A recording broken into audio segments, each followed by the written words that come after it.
Westarctica, land of the brave and free, where all our dreams will be waiting for me. Where once were trees or icy skies, what mysteries beneath you lie. Westarctica, in all its majesty, adventure waits for me, peaceful and free. All right, so 20 years of Westarctica. Can you imagine? I certainly can't.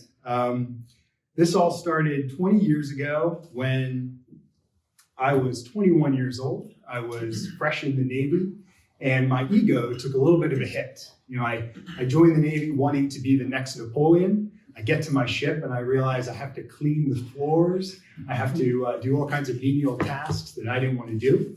So I started looking for an outlet. How can I gain some control back of my life? And it hit me. There's a piece of Antarctica that nobody has claimed. I think I'm going to claim it for myself. That'll be my country. Voila, I'm in charge. Yes, I still have to take out the trash from our workspace on the weekends, but any other time of the day, I can consider myself a world leader. So naively, 20 years ago, I thought that I would be standing on the Antarctic continent within 5 years. Really, that was my actual belief. I saw that there was an abandoned research station, which is a bird station. And I thought, well, I can just find a way to get to Antarctica. I'll go to the station, set up shop, and what are they going to do? Someone would have to come and physically drag me away. Well, no, they wouldn't. So when you're in Antarctica, you die if you don't have access to energy like heat and food and water. And water's in plentiful supply, but the food and the heat kind of become something you need. So that became the bigger barrier. How do I get to Antarctica? And so rather than say, I'm going to actually invade the continent, how about I start a government where I am? And that became something known as the Achaean territory. Achaea comes from the Greek nation state that fought in the Trojan War. I happened to be reading the Iliad at the time, and so decided to call it the Achaean territory. Now, I was the first citizen. That was it. It was just me. And from that, I started recruiting my friends, none of whom were really all that interested. They liked having titles, and I was just telling the story about making my friend Neil put on this overcoat and kind of lean his arm like this and look serious for a picture on the website. He became my first noble, my first duke. And so for the first year or so, that's what it was all about. Me, my friends, my family members weren't too interested, but I was writing laws and really creating this government that I thought was going to administer Merry Birdland someday. And then something amazing happened, absolutely amazing that I knew would happen someday, but my heart said, nah, Travis, you're crazy. This is never going to happen. I got my first citizen, and then the next citizen, and the next citizen. And in that first year, 2003, 2 years after I started this project, we had a guy whose name is John Lawrence Langer. Stand up for a second. So John Lawrence Langer is one of the few people who was actually a citizen of the Achaean territory before it became Westarctica. He joined in 2003, became a citizen, and his first goal in joining the country was really to be an advisor to me and to counsel me and have someone to sort of bounce ideas off of. And later, he actually ruled as Grand Duke John Lawrence. At one point, the Westarctica was sort of in the gutter and we needed someone to help pick us out. And John Lawrence was the man that came to its rescue. So he is one of two people in the room tonight that we have to actually owe Westarctica's existence to. So I'd like to give him a little round of applause. It really takes something to stick with a project for as long as he has, from 2003 to today, and to be a continuous supporter of me and a continued champion of Westarctica. So I really thank you for being here tonight. After that, we started to have another really interesting phenomenon that seems to have followed Westarctica, and that is publicity. If you have never seen yourself on the front page of the Somaliland Times, you are just not living life to its fullest. So the first publicity I ever got was me and Kevin Baugh, the president of Molossia, shaking hands at a state visit in Washington, D.C. And that picture somehow found its way in the Somaliland Times. I didn't even know Somaliland was a country. It's not really, but it's ironically kind of another micronation in a way. And from that publicity, we got more publicity. We got more people joining us. And it really started to become this phenomenon that we know today as Westarctica. Of course, the name changed in 2004 from the Achaean territory to Westarctica. I met my now ex-wife, Catherine, who became the Grand Duchess. And she's helped sort of guide me in that process. Along the way, I had two children, two princes of Westarctica, Prince Ashton Roman and Prince Daniel Nicholas, who are very, very happy with their titles today. Their friends are more impressed, I think, than they are, that they know the Grand Duke of Westarctica. And then in 2006, something really interesting happened. So actually, when I was driving back from Washington, D.C. in 2005 for meeting with President Bob Malasia, I met up with my dad for dinner. And I put the coins, Westarctica's coins and some of our stamps on the table, and I explained to my dad what Westarctica was. And he said, "You're out of your mind. You're going to get arrested for this. You're committing mail fraud." And I said, "Well, Dad, people know it's a micronation. I'm not trying to sell, the Brooklyn Bridge or something like that. They understand what this is all about." He said, "I don't think they do." So that seed of doubt was confirmed a couple months later when the United States Navy, Department of Security Services, sent two people down from the Pentagon to tell me, "We're going to take your security clearance because we've found out you're pretending to run a country and more importantly, you're communicating with other world leaders." I had been sending letters to the ambassadors of Sudan and Laos and all these other countries that the United States is not friendly with. So they really were not happy about that. That was the primary reason. And I said to them, "Well, what can I do to keep my clearance?" They said, "You got to step away from this completely."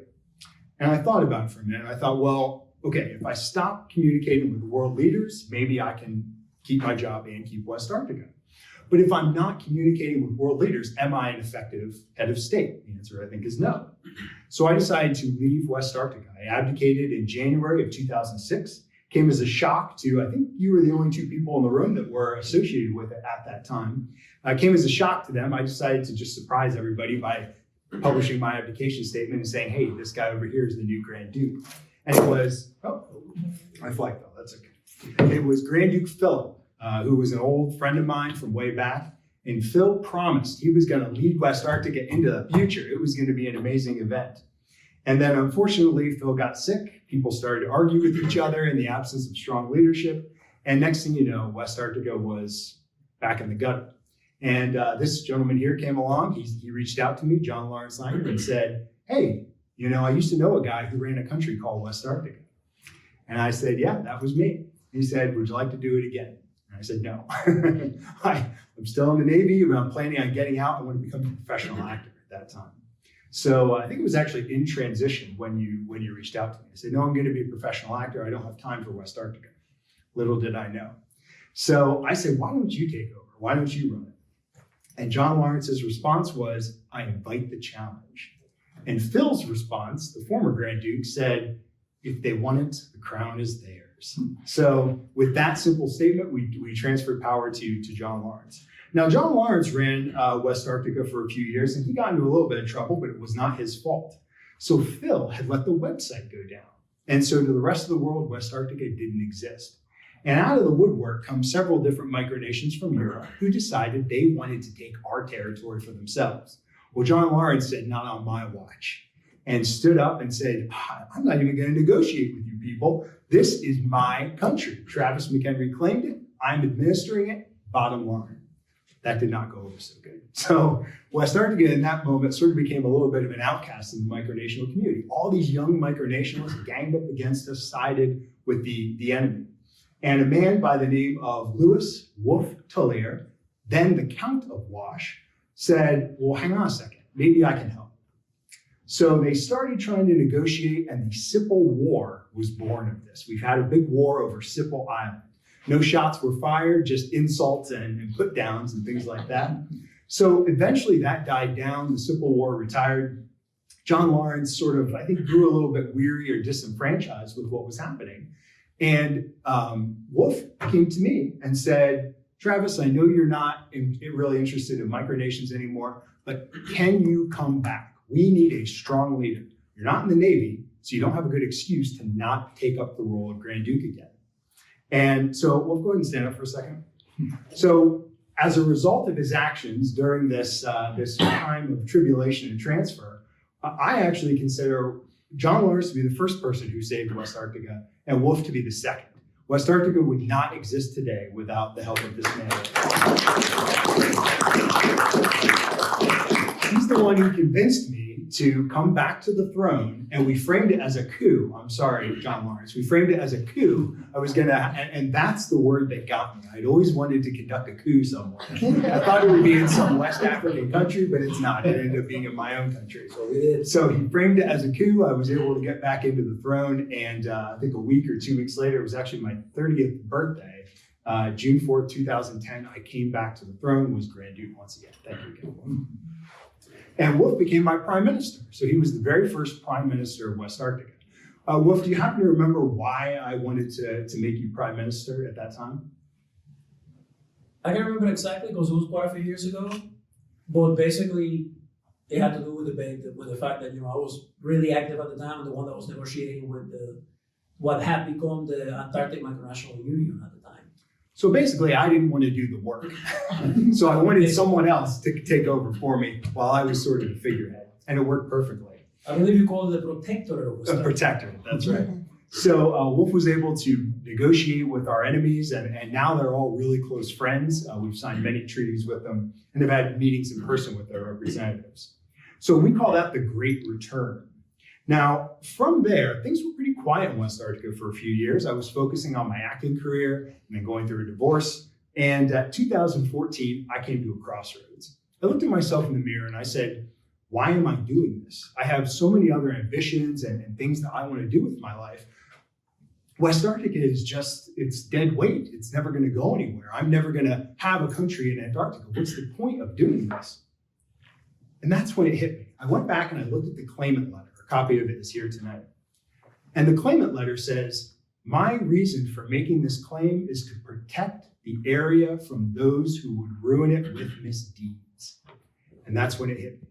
Climate change. The Antarctic continent is melting. The ice caps are melting into the ocean. The Pine Island Glacier, the Thwaites Ice Tongue, the Thwaites Glacier, all melting into the ocean. Well, that's my area. That's literally my noble land. I'm losing acreage even as I stand here. The hot air coming out of my mouth is contributing to the rising temperature, and it's all melting into the ocean. So I need to do something to change that. And I also thought this is an idea that people can get behind. People can get excited about it. Because if you're a noble of Westarctica, guess what? That's your land too, okay? That's your little chunk of the glacier, or chunk of the ice sheet that could be gone tomorrow. So I decided to incorporate Westarctica as a nonprofit corporation, and that has changed everything from that point forward. Some of the accomplishments that we've had since that time, probably the biggest one is achieving 501c3 tax-exempt status. That was just in the last few years we were able to accomplish that. And my thanks go out to our treasurer, Keith Stoller, who could not be here tonight. Don't worry, he got knighthood for it. Another big thing is media recognition. In the last, 6 or 7 years, I have been in more publications than I can even keep track of. I used to go out and try and buy the newspaper or the magazine that I was in, and eventually it got to be too much. And there are few world leaders, I think, who can claim to be on the front page of the Wall Street Journal and in Playboy magazine in the same year. I think that was quite an accomplishment. My dad's two favorite publications, I finally in both of them. And then he tells me he canceled his Playboy subscription years and years ago. Another thing that we've accomplished is being viewed as a leader among micronational communities. And that's something that our Duke of Tapley, our recently appointed Minister of Colonial Affairs, he's going to take that mantle and sort of run with it. We're going to continue to be a leader among micronations, especially among young micronationalists. But the thing that I think I'm probably most proud of, even more than the 501c3, which is something I'm pretty proud of, is the work of this gentleman right here, our Prime Minister, Jordan Farmer, the Duke of the Bear Peninsula. He came to me one day and said, I want to build a community for Westarctica, a community of Westarcticans. And I said, that's what we're missing. Now, I don't have the time or the energy or even really the know-how to do that. Do you want to do it? And he stepped up and did it. So I think our Facebook community group, our citizens group, had 8 members, 5 members, something like that. For like 10 years, it had about 8 members.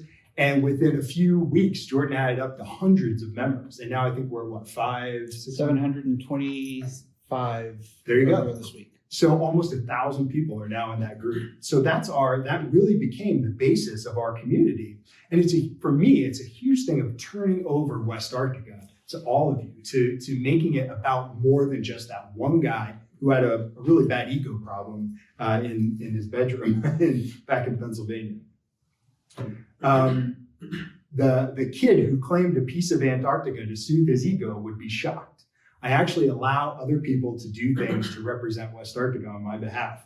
Jordan had a state visit in Molossia with the president of Molossia. It's the first time we've ever had any kind of major diplomatic outreach with another country that was not done by me.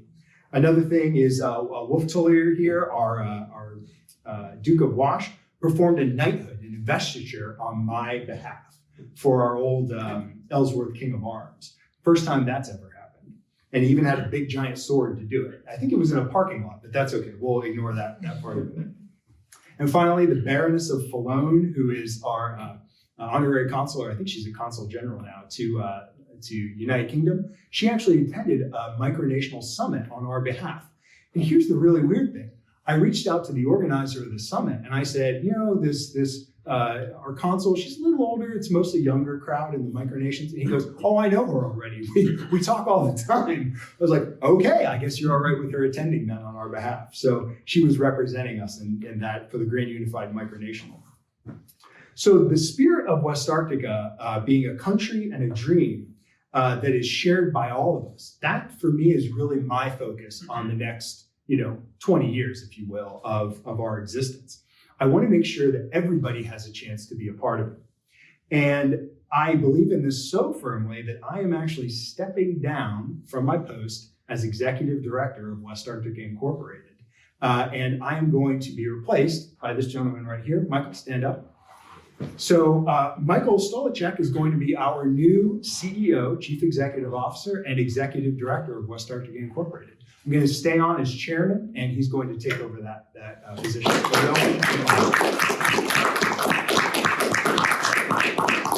So Michael has served as our Minister of Transportation for the past few months here. He's been with Westarctica about a year, right? And he was able in 4 or 5 months, actually I think it was less than that, to get me a meeting with the University of Wisconsin's Antarctic program.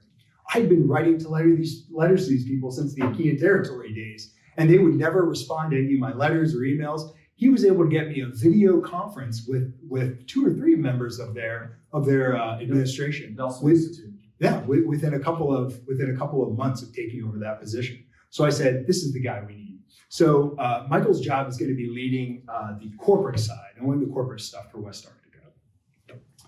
And so the next 20 years, where are we going next? As you may have noticed, we have not accomplished many of our goals. We are not having this wonderful dinner and get together in Antarctica. What a shame. We're not all freezing to death, although it is pretty cold out there. As a reporter from Condé Nast so helpfully pointed out to me, after ruling a country for 15 years, I hope to see it someday. Yeah, that was 5 years ago and I still haven't made it there.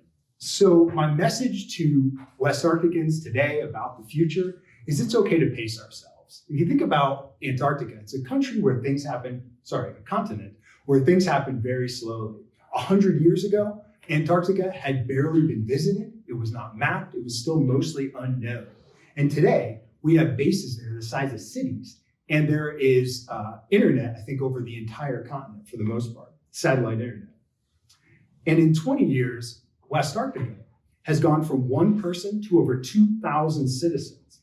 Many of them are active and engaged and helping us fulfill our ultimate goal of conservation and preservation of the ecology of Western Antarctica. So my message is this: give us time and we'll get there. In the immortal words of Horace Greeley and later of the Village People, go west. And that's it. That's all I've got.